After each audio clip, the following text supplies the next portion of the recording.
3 मार्च 2024 इतवार आने वाला इतवार का दिन ये पोलियो डोज के लिए पूरे भारत में मनाया जा रहा है। मालेगांव शहर में 2011 में एक पेशेंट मिला था पोलियो का, उसके बाद अभी 12 सालों में नहीं मिल पाया। हमारी आने वाली नस्लों के मुस्तकबिल के लिए आज सभी लोग मालेगांव शहर के सभी माँ बहनों से गुजारिश करते हैं कि अपने बच्चों को पोलियो का डोज पिलाएं ताकि वो माजूर ना हो।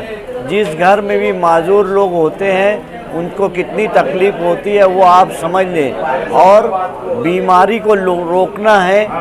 यही हमारे रसूल मोहम्मद सल्लल्लाहु अलैहि वसल्लम ने एहतियात के तौर से बोला है कि हर बीमारी का इलाज इस दुनिया में है, इसलिए एहतियात इलाज से बेहतर है।